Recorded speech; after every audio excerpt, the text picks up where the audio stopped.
Hey, what's up guys? Today's video goes out to anybody trying to start up a home studio. If you've watched my stuff in the past, I obviously record in my apartment. And I have a lot of really cool tools that help me with that. But I got to thinking, and none of this is really necessary to start up a home studio. There is so many cool tools out there for a really good price point that's available to most people. So I figured today we'd kind of look at that stuff and see what we can do for a budget home studio.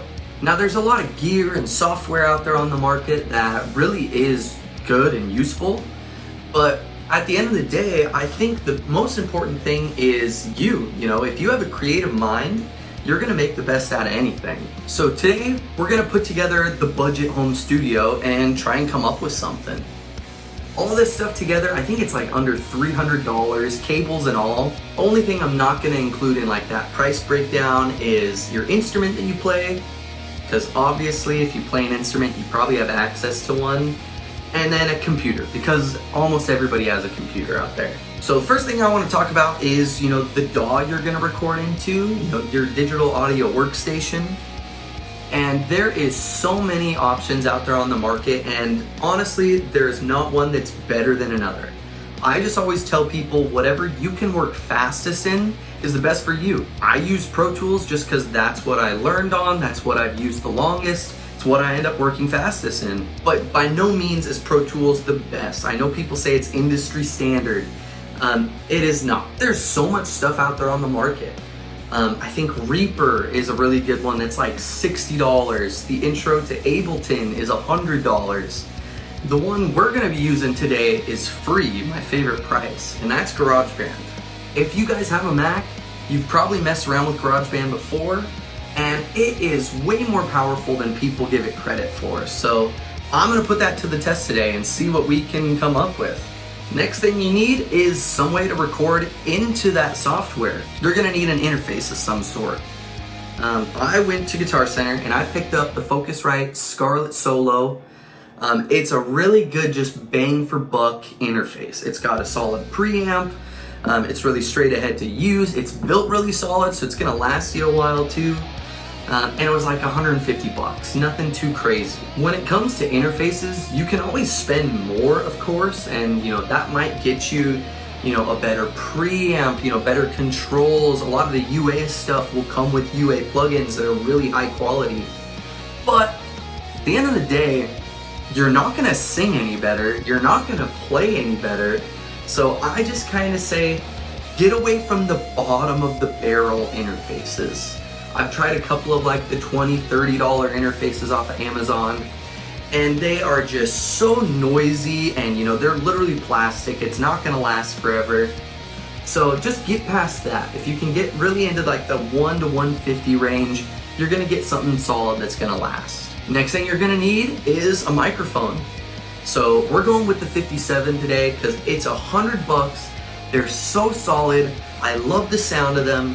And really recently in my mic shootout video, I kind of fell in love with my 57 again. It is just so powerful, and it's really cheap. So we're gonna go ahead with that. Now the last one's pretty obvious, but you need a way to listen to your music. So pick up a set of headphones. These are some Tascams. I think they were like $30 on sale. Any headphone that's over ear is gonna be, good enough for a home studio. Don't be mixing on your AirPods or anything like that. I'll always recommend mixing on a set of monitors over a set of headphones. Just because headphones, they can kind of build up a weird pressure on your eardrums, so things seem louder than they are. But for us, we're gonna be doing most of our mixing on the headphones. And then the best test is run out to your car, listen to it in that, make some notes, and then come back and tweak it. The car test is the most powerful thing you can do in a home recording. So I guess let's try this out. Let's get into it. Focusrite control. Let's start a new project. Man, this amp sim actually sounds way better than I expected.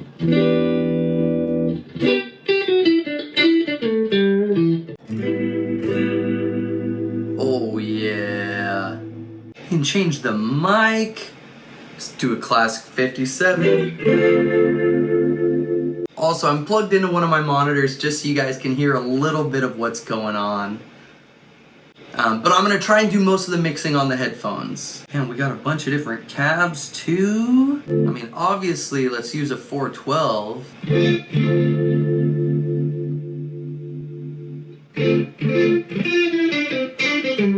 As far as EQ and stuff goes, I'm taming a bunch of that low end and a bunch of the low mid like usual. What am I doing? I guess we're doing a home studio. Let's try and do like a bedroom rock kind of thing.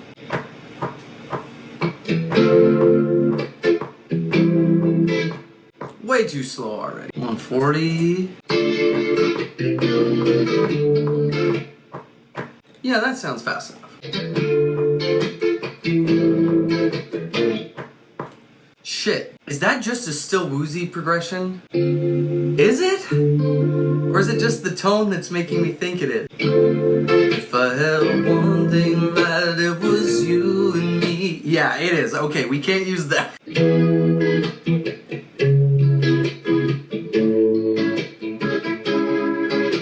Let's do that. That sounds good.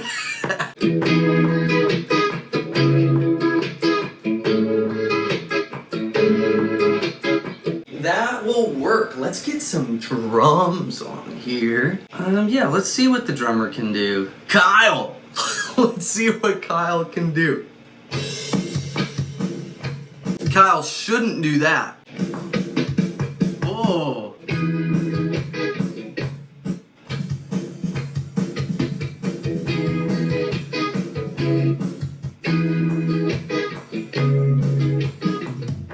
Kyle, what the hell are you doing? Can we split the diff, bro?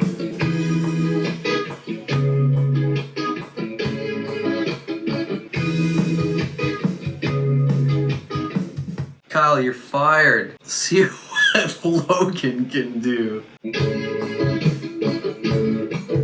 There we go. Oh my god. And just because I'm gonna want to get crazy, let's just make this hi-hat and percussion. And then here, on kick and snare, we're gonna squash the hell out of it.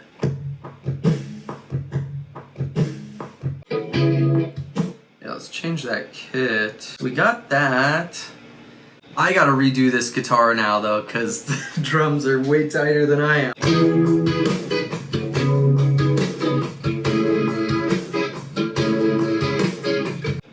Alright, let's get some bass. Here, yeah, another audio track.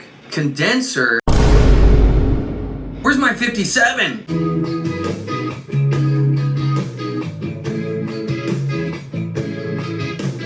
That'll be good enough. Definitely need some keys here. And here, we're gonna go just musical typing.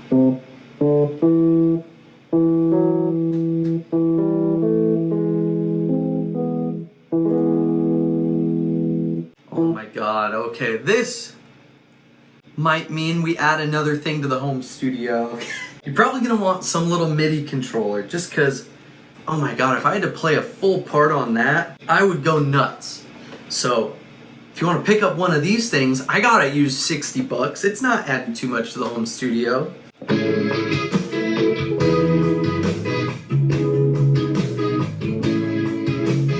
Alright, boom, we got a thing there. And I want to stack it with something, paste it, and now we have the same MIDI. Let's stack it with something else. The phasing bells? Is that what we want?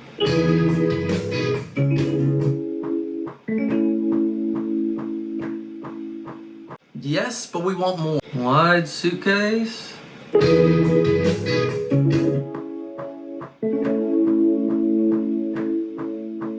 Yeah, let's stack it with another. Let's make this, though, a synth. What do we have? Yep.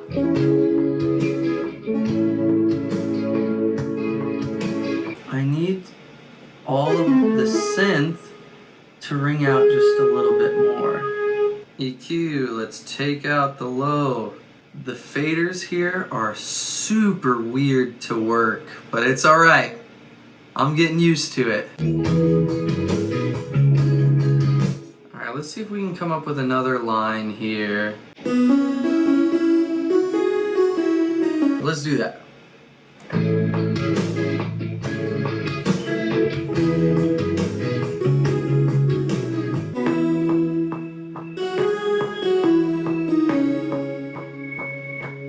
These drums still aren't what I'm looking for. I might have liked the retro rock more. I do.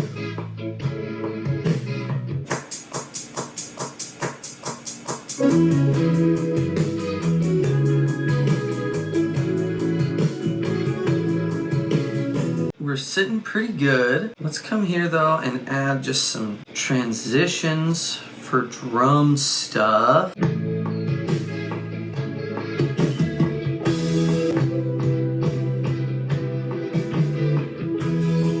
As far as bedroom rock goes, I think I need to add like 1,000,000 vocals on here.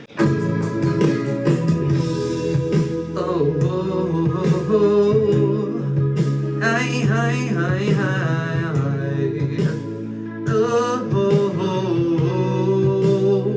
oh. Let's just try and spit something out. Oh, oh, oh, oh.